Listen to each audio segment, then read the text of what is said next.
உறுப்பினர் கார்டு தரேன்ட்டு சொல்லி நம்பர் வாங்கினாங்க. கடைசியில் வந்து மெம்பர்ஷிப்பில் சேர்ந்துருக்குன்ட்டு பிஜேபிலேருந்து மெசேஜ் வருது. இது வந்து நாங்கள் நார்மலாக தான் கொடுத்தோம், மெம்பர்ஷிப் கார்டு கொடுக்குறாங்கன்ட்டு.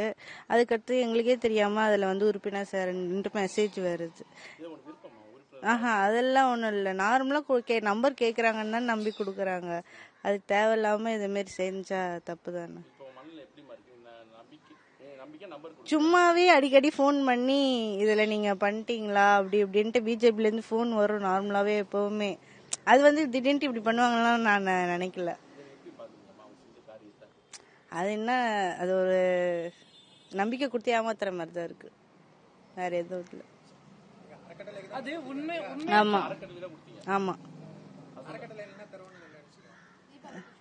தீபாவளி கிஃப்ட் தரேன்னு சொல்லி தான் அவங்க அது மாதிரி நம்பர் கேட்டாங்க. அதுக்கடுத்து அவங்க இது மாதிரி மெசேஜ் வந்தது நான் கவனிக்கல. நீங்கள் சொல்லி தான் நான் இப்போ பார்க்குறேன். நார்மலாக மெசேஜ் வர்றது நம்மளுக்கு நார்மலாக அத்தனை மெசேஜ் வரும் நம்ம ஃபோனில், எல்லாத்தையுமே நம்ம ஓப்பன் பண்ணி பார்க்க முடியுமா? இது மாதிரி அவங்க இதை மிஸ்யூஸ் பண்ணிக்கிறாங்க அதிகமாக. தெருவில் கிட்டத்தட்ட 15 வீடு இருக்கு. 15 வீட்லயும் எல்லாருக்குமே நம்பர் வாங்கி போனாங்க. ஒரு 15 வீட்டில் எத்தனை பேர் இருப்பாங்க? ஒரு வீட்லயும் ஒரு 5 பேர் இருப்பாங்கன்னா எல்லாருக்கிட்டுமே அவங்க ஃபோன் நம்பர் வாங்கிட்டு தான் போனாங்க. எங்கள் வீட்டில் மொத்தம் 8 பேர், 8 பேருக்குமே வந்திருக்கு. ஆமாம், எங்ககிட்ட வந்து கொஞ்சம் பேர் வந்து கேட்டாங்க, இந்த மாதிரி இங்கே வந்து நலத்திட்டம் செய்ய போகிறோம், அதனால உறுப்பினர் கார்டு சேர்க்குறோன்னு சொன்னாங்க. கட்சிக்காரங்கன்னு எங்களுக்கு தெரியாது, ஜென்ரலாக வந்து கேட்டாங்க, நாங்கள் கொடுத்துட்டு எங்கள் ஓடிபி கேட்டாங்க, அதுவும் நாங்கள் கொடுத்தோம். அதுக்கப்புறம் என்ன செஞ்சாங்க, இந்த மாதிரி எங்களுக்கு குறுஞ்செய்தி வந்தது எங்கள் ஃபோனில், இந்த மாதிரி பிஜேபியில் வந்து உங்களை இணைக்கிறோம் அப்படின்னு சொல்லிட்டு குறுஞ்செய்தி வந்தது. அதுதான் எங்களுக்கு தெரியும், வேற ஒன்றும் தெரியாது. நான் வந்து என்ன விஷயம்னு கேட்டேன், இந்த மாதிரி வந்து நல்லதுக்கெல்லாம் வந்து 10,000, கெட்டது நடந்தாலும் நல்லது நடந்தாலும் உங்கள் நலத்திட்டத்துக்காக நாங்கள் அதை பயன்படுத்துகிறோம் உங்களுக்காக அப்படின்னு தான் சொன்னாங்க. நாங்களும் அதுக்காக நாங்கள் ஃபோன் நம்பர்லாம் கொடுத்தோம்.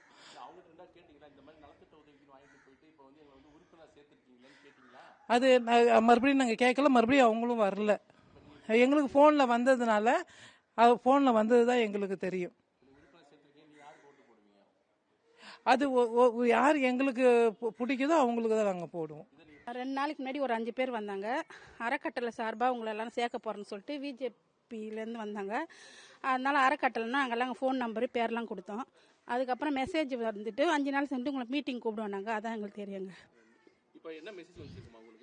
இங்கிலீஷில் வந்து எனக்கு தெரியும், உங்களை வந்து அந்த இதில் உறுப்பினராக சேர்த்துக்கிறோன்னு சொல்லிட்டு வந்துக்குது.